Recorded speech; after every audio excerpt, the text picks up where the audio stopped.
Hi everyone, I'm delighted to launch Feeding Tube Awareness Week 2022 and I want to thank everyone involved in making this event possible. My presentation today will cover about Feeding Tube Awareness Week and my personal experience with tube feeding as a parent to Bella. In spirit of reconciliation, ausEE Inc. acknowledges the traditional custodians of country throughout Australia and their connections to land, sea and community. We pay our respect to their elders, past and present, and extend that respect to all Aboriginal and Torres Strait Islander peoples today. So what is Feeding Tube Awareness Week? ausEE Inc. promotes Australia's Feeding Tube Awareness Week, which this year is being marked nationally 6th to 12th of February 2022. We aim to increase awareness and understanding in the community by raising some of the challenges faced and highlighting the day-to-day impact of tube feeding on individuals, carers and families. Feeding Tube Awareness Week 2022 is about bringing everyone together who has a feeding tube, whatever the reason may be. It's an important awareness campaign of ausEE Inc. that we've celebrated each year since 2015, and we want to thank our sponsors for their support, in particular this year, to make this week possible. So now I'm going to share a bit of background about when we started celebrating Australia's Feeding Tube Awareness Week. ausEE first began promoting these awareness weeks as there were so many people in our ausEE community, including Bella, who had a feeding tube, and we just wanted to support all of them in raising awareness, as there was no Australian Feeding Tube Awareness Week at the time.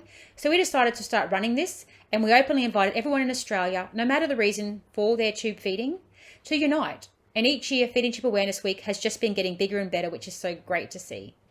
You can see the growth here in that first Feeding Tube Awareness Week picture with Bella there cheerleading when she was a tubie. And next to this is Kate's son, and with his dad and his feeding tube tattoo that he got.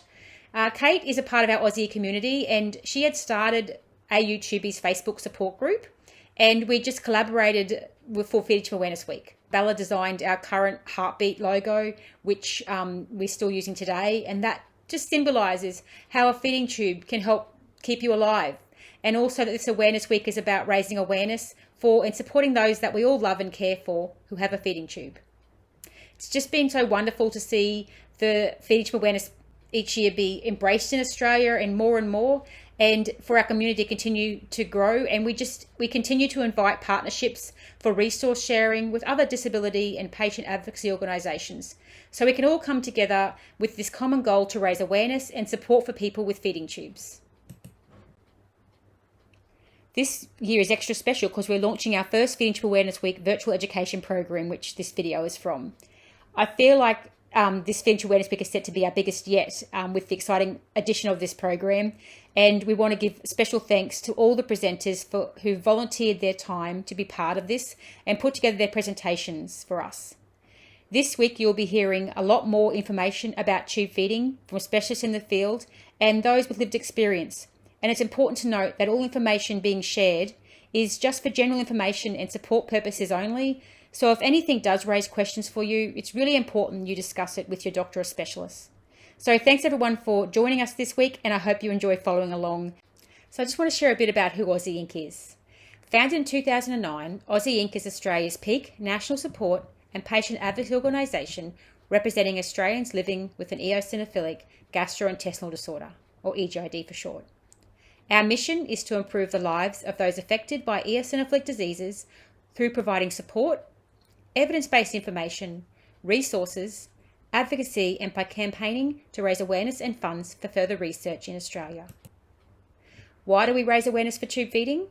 EGIDs are chronic allergic inflammatory diseases characterised by eosinophilic infiltration in the gastrointestinal tract. The most common type of EGID is Eosinophilic Oesophagitis, or EOE for short, where that infiltration is found in the esophagus. The inflammation can lead to scarring and narrowing of the esophagus. I should note here that the eosinophil, which is pictured there, is a white blood cell. And the endoscopy and biopsies are the only way that can confirm a diagnosis of an EGID. So one treatment option of EOE is an elemental diet, which consists of a special medical food called an elemental formula, or amino acid-based formula.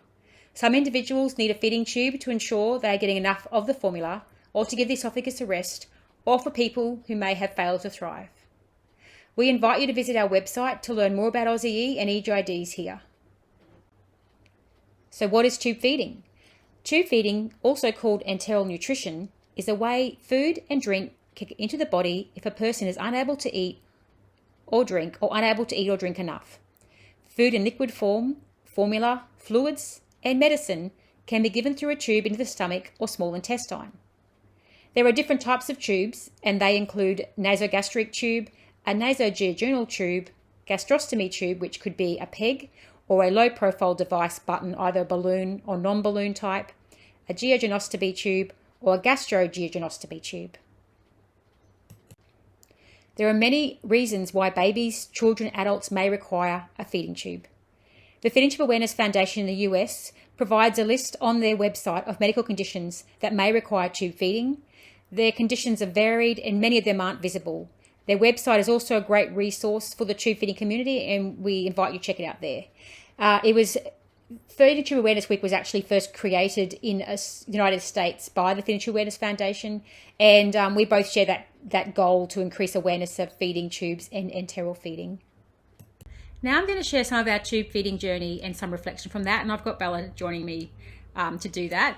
And that's Bella and I pictured there from when we first started the charity in 2009, and that's Bella and I more recently. So meet Bella.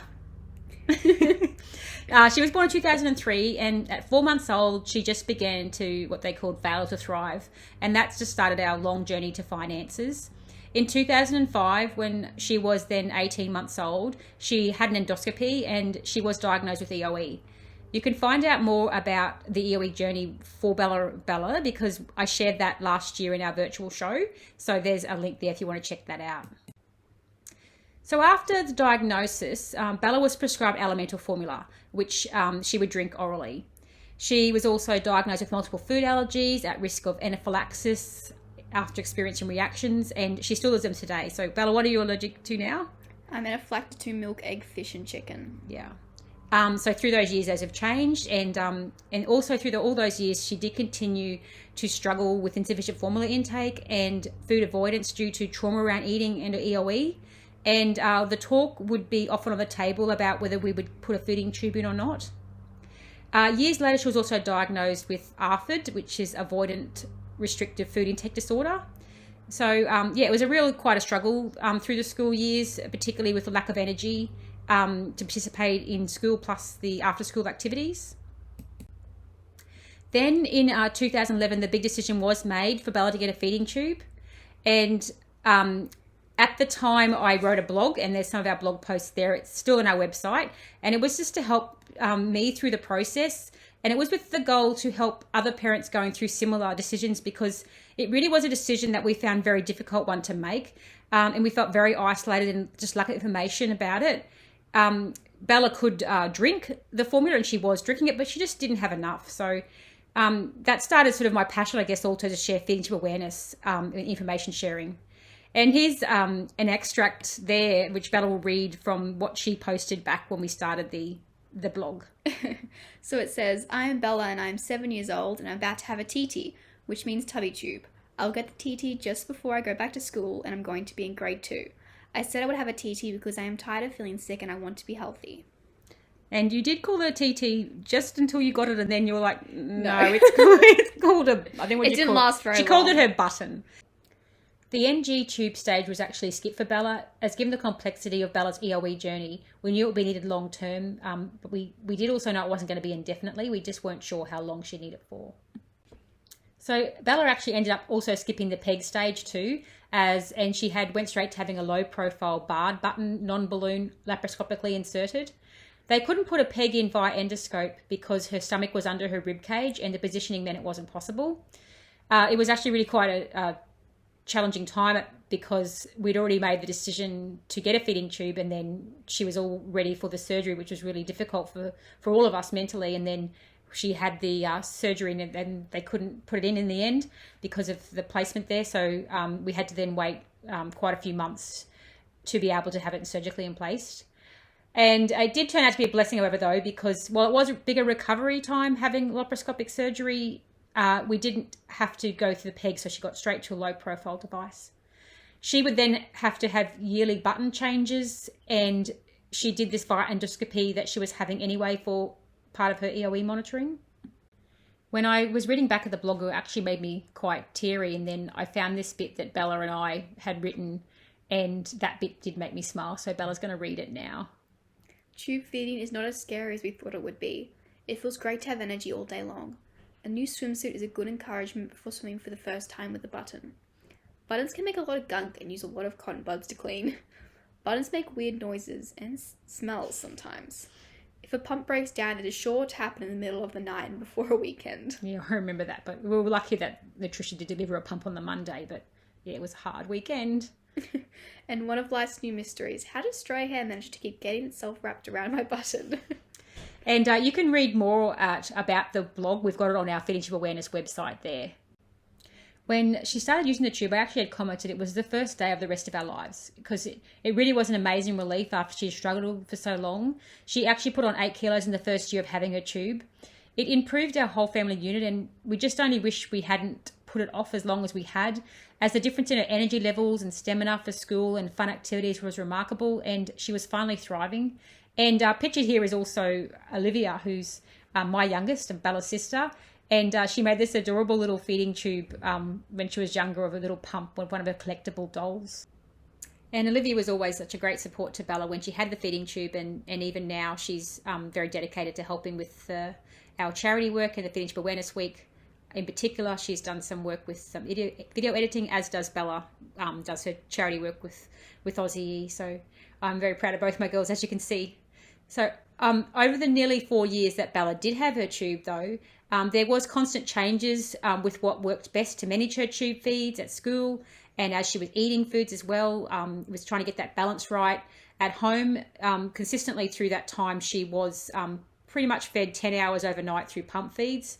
We did resist tube feeding at school at first, as she really struggled with being seen as being different to her peers. She still wasn't eating enough, though, at school to have the energy. So we did try bolus feeds, we tried pump feeds, feeds at lunchtimes, feeds outside of lunchtime so she could get playtime.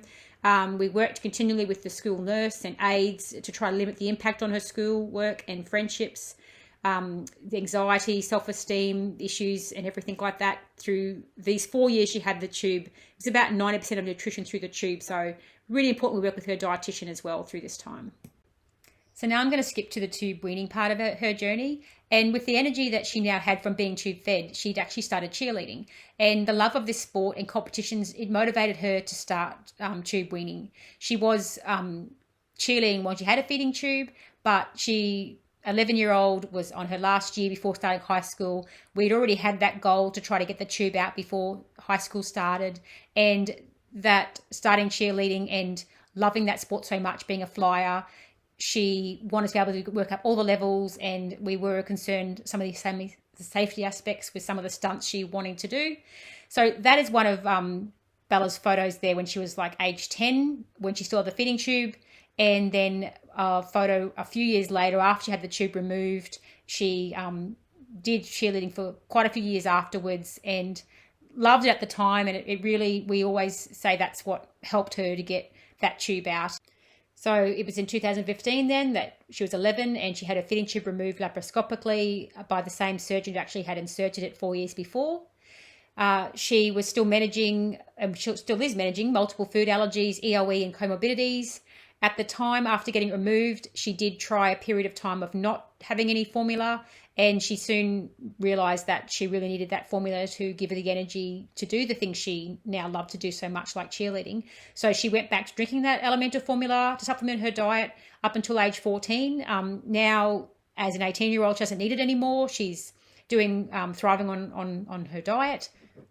We wanted to share a photo of Bella's scar from when she had the feeding tube, so you can see how small it is, as it was something that we did wonder before placing the tube. Would she hate the scar later on? Would she regret having it? And as you can see from the photo, it's very small and neat. And often I forget it's even there. And these are some reflections from Bella now that she's going to read. It took some adjustment to get used to not having a tube there when it had been part of me for so long. I missed the feeling of it at first, and that was sort of like a security blanket from the struggles of eating. I wish I hadn't been as embarrassed about it when I did have it, and that I had more photos of it because it was such an important part in my life. Scars fade, but memories last forever. My skin still feels numb around where the tube was, but that's just a reminder to me of how it helped shape who I am today. This was just a summary of our journey, and you can read more about Bella's journey in the blend and from other amazing people in our tube feeding community. You can also watch a video of Bella interviewing Melanie Dimmitt, creator of the blend, as part of this virtual education program. So, the Blend magazine launched during Feeding Tube Awareness Week 2022, and it provides tubies and tube feeding families a free, beautifully designed magazine resource bursting with stories, advice, and inspiration. I was really excited to be in it, and I'm really excited for you guys to read it too. We know that every journey and story is unique, and Feeding Tube Awareness Week is about embracing and celebrating everyone with the feeding tube. So how can you get involved this Feeding Tube Awareness Week 2022? We invite you to explore our Feeding Tube Awareness Week website, where you'll find resources for the week, access to this free virtual education program, which is going to be available for on-demand viewing. So please do share with everyone. And as well as information and tubie stories and resources. We've got support networks listed on there, and we also host virtual support group chats, and we have one coming up on this Sunday after Feeding Tube Awareness Week. So please head to our website to register for that. Our virtual support groups are an opportunity for people to just share their experiences or hear other people's experiences, ask questions, and just connect with others with the lived experience. And this site is here for you all year round, and it's actually bit of a labour of love for Bella. She spent a lot of time building this website for us, so please check it out. You can also connect with us via Facebook, Instagram, Twitter, and LinkedIn. And we just want to thank everyone for being part of this week, all our members and followers and sponsors and partners and supporters who've been supporting us in our mission. And we hope you enjoy the rest of the week, especially the virtual education program. And yeah, thank you. Bye.